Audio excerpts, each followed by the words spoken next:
Hey guys, it's me, Meteor, and here we're going to be beginning challenge mode this time of Kirby and the Rainbow Curse. As you can tell, I'm at 99% there at the right file, which is mine. Actually, they're all mine, but still. Anyway, let's begin. Now, notice here, they all have a certain order. I'll be doing the first 12 in this round, and then going from there, I guess. So let's go ahead and head over here and just start at 1 and begin this stuff. You have a minute to win it, essentially. They start off relatively simple. As you can tell here, you're just drawing a line, following a goo. Basic stuff like that is all you're going to be doing in these. They're just 15-second challenges like you've seen those little time doors. Except, like I said, it starts off relatively easy. But they get much more annoying later on. Right now, you have plenty of time to do each little small task they tell you to do. Whether you want to kill enemies, head over into a certain direction, do something, you're grabbing a chest, that's basically it. That is all you're going to be doing in these particular challenges. And usually at the end, there's usually, the fourth one, it usually involves some kind of dash thing like this, which actually takes a few seconds in itself. In order to actually get that dash boost, you need to waste like 4 seconds in itself. So you can tell, even something simple like that, I only had 3 seconds remaining with. But either way, the first challenge is now completed. Hooray! So you got a little gold medal there, and as you can tell, when you quit, there's a little gold medal on the door. Let's just move on to start off at 2 here. Why not?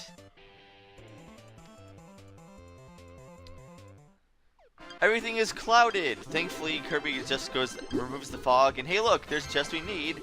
I'll get that last little jar right there, and that's it. Someone pointed out to me that those might not actually be pep brew, but actually just jars of milk.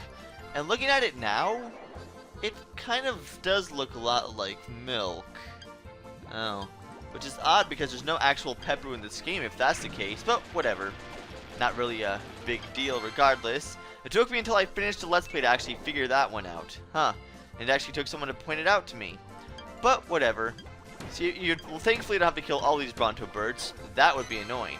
Nope, you just have to kill enough to actually get through to actually get that little treasure chest there. And there we go, challenge 2 is now completed. Man, there's a lot to talk over in these challenges here. There's so much going on at once, it's kind of hard to even talk. I mean, there's like almost no free time. It's like, hey look, let's do this and then move on to the next one. Alright, so we are at challenge 3 now. And of course, you want to make sure you don't hit the bumpers at all. Just draw your line carefully. If you draw it too close, you hit a bumper and then bounce back. Not a very fun thing to do because you bounce right through your own line. Of course, once again, just waiting for your little star dash to boost up here. No, you cannot use the Kirby amiibo in these sections here. That'd be something, but no, you can't. You can't use amiibos at all in this particular section.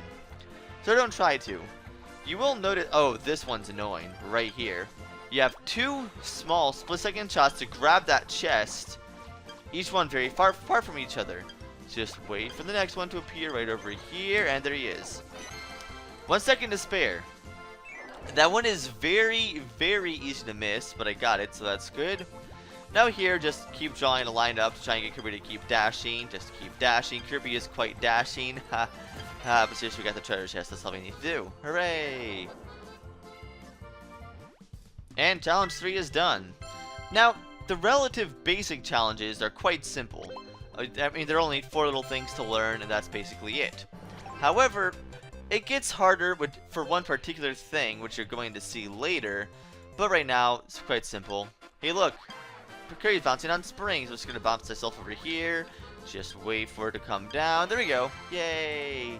I love the little yay thing Kirby does whenever he bounces on a spring. He like puts his arms up like, it looks like he's quite happy and he smiles when he does it. Alright. Now for these particular parts, you want to draw your line carefully, but don't draw it too careful, because if you draw in a certain area, well, you're going to land on the bounce. You're just going to bounce right back up where you started. So that's annoying. Yeah, those really do look like milk, actually, looking at it, but they have the same type of label like pep brew does. I don't know. But, whatever. And I hit a Goro there at the end. Not really a big deal. Now here you have to actually deal with Bronto birds and springs at the same time. Now notice some of these actually ones have like a different mechanic you have to work with.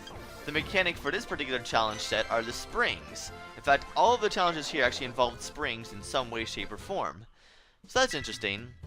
But, hey look, a new challenge is open. Yay! Yeah, you won't actually unlock these or be able... There's no physical way to play all of these in order. which you're going to see. The first 12 you can play in order just fine. Anything past 23, you're going to have to play them out of order, which you're going to see later. But right now I'm only playing up to 12, so you're not going to see in this particular video, but you'll see what I mean.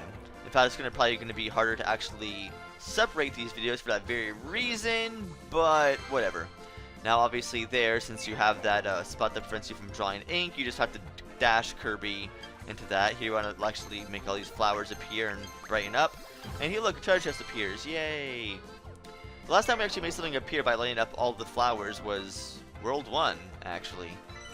Either way, you actually enter directly on that little star right there. So you're just playing the waiting game, essentially. And I will break all the blocks here. Haha! No block is safe. I will destroy all of them. So yeah, that's challenge 5 right there. Man, getting right out of breath trying to actually talk about these because you're talking so much in such little time. I don't have much time to actually talk here. But, whatever. Hey look! More things you have to kill enemies. You have to break through the blocks at the top, and then you have to actually just pretty much just dash into them. Not really all too exciting. But that's pretty much that. Thankfully you can just run through those blocks that have no actual closing. Just hollow in the middle, you can just break through those. And now you have to actually break through these. Still, not really all too bad. Go this way, Kirby. There we go. That's the way I want you to go, Kirby. That's the way I want you to go. And for this one, just draw Kirby in there and draw him to the chest. Simple.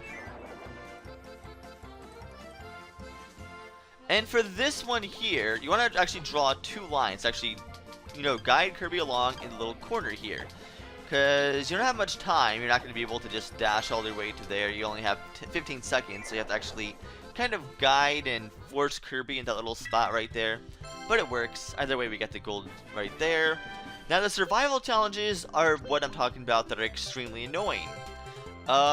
These kind of actually work similar to the mystery box levels from 3D World. Which you're going to see what I mean if you played 3D World, know what I'm talking about. If not, well, you guys are going to be able to tell really soon how 3D World works. Because from what it looks like, that's pretty much what you guys chose when we do my Let's Play next. But I'll talk more about that later. I will not ignore the other options there, but once again, I'll talk more about that later. Anyway, why am I talking about this? Either way, these are actually moving platforms on here, so there you go. And of course, you have a cannon. Just time it. There we go. Moves quite quickly though, so you have to time it a little bit better than you do most of the time. So there's that. And now you have these little armored Bronto birds, which cannot be killed except by actual force like this. And I went the opposite way of the way I wanted to. Normally when you see something spin in a row like that, like you see them spinning in a circle, you want to actually go in the opposite direction of where it's spinning, right? Go counterclockwise to it. That way you can actually grab them a lot quicker. That'll be crucial for the later stages. Either way, let's do challenge 8, the first survival challenge. How many treasure chests can you get in a row? Now, in the previous challenges, if you mess up once, you can continue on and get the other ones, but at least know how they work before you actually do the challenges again. In this one, you die once, and you have to actually start all the way back from square one again.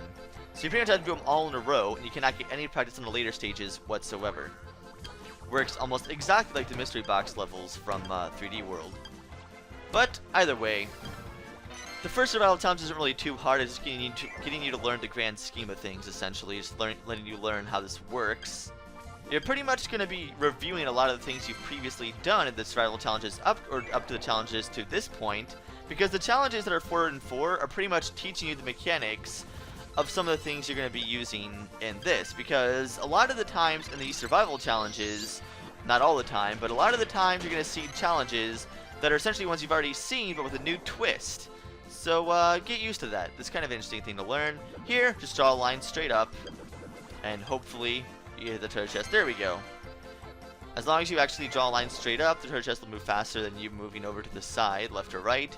This guy is kind of annoying, because bouncies are one thing, but big bouncy, this guy here, you have to hit multiple times, and he bounces away so far each time you hit him.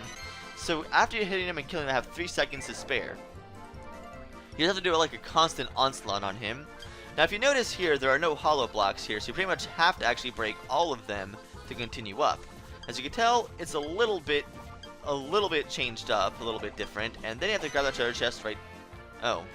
I didn't even see myself hitting it, but alright, I'll take that. That's fine. For this, you actually want to draw... You actually want to draw a line underneath the water to make it stop, and then draw a line underneath it to actually go past it. And I have to restore my little paint there, apparently, because I'm running out. Getting closer, I think we're at the halfway point now with this. And now you'll see more of these again. These little temple-like things.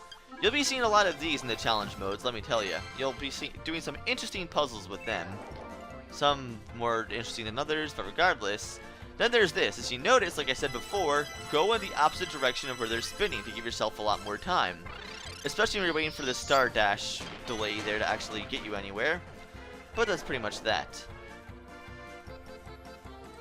And now with this, now once again, we saw this before, but before there was actually, we could actually paint in it. Not this time. So you pretty much have to want to dash yourself into it, into the treasure chest that way, while it spins. So yeah, interesting. This is actually different. We haven't seen one like this before. We want to grab that invincibility lollipop there at the very end, because you can't kill these guys normally. You're not going to get past that large guy there at the end otherwise. So pretty much, there we go. Just break through all the blocks, because an invincible Kirby with the lollipop can actually break through metal blocks too. So either way, that's our first survival challenge. Nothing really too difficult in that set. But later on, these survival challenges will make you want to pull your hair out and kill yourself, because they get really frustrating later. But the first 12, like I said, very simple, very simplistic, essentially.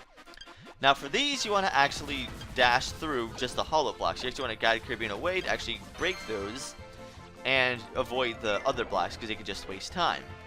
So there's that. And hey look, a canon game. Time it? Nope. Time it? Nope. Time it? Yep. Got it. Whee! Aww. I was having fun too.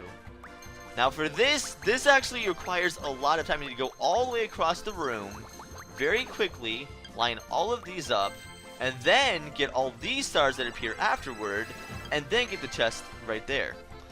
That actually is a lot harder to do than you think it would be. It looks relatively simple, but trying to do it in the time limit is very stressful as well.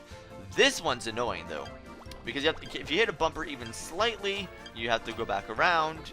So now I recommend stopping there, and then drawing a line around it. There we go. Yay! And that should do it for challenge 9, are we at? Yeah, challenge 9. So only 3 more to go in this set of levels. And then we'll go from there, because I'm not honestly sure how I'm going to be... I'm not sure what kind of order I'm going to decide to go with these. I'm going to try to actually have them... Yeah, I'll explain later. But either way, challenge 10. Hey look, Bronto birds. Once again, take my advice. Attack them counterclockwise the way they're going. That way, you give yourself a lot more time. If you try to chase them, you're going to be wasting a lot more time than you need to. And the later stages, that ain't gonna fly. Quite literally and figuratively, I guess. But either way, we broke your blocks. Now we can just kill you at the bottom, and then the chest is gonna appear there. So now we have to also draw... Oh, never mind. Alright, well, took a little bit longer than I needed to, but I still got it. Whatever, not gonna care. Now this time they're all stationary, so none of them move, so you have to take a little bit more time to actually go around than you would normally. But still, while one small split second may not seem like much, once again, in later stages, that split second may make or break things. You'll be getting a lot of chests on the dot, basically, because sometimes you have to get them on the dot.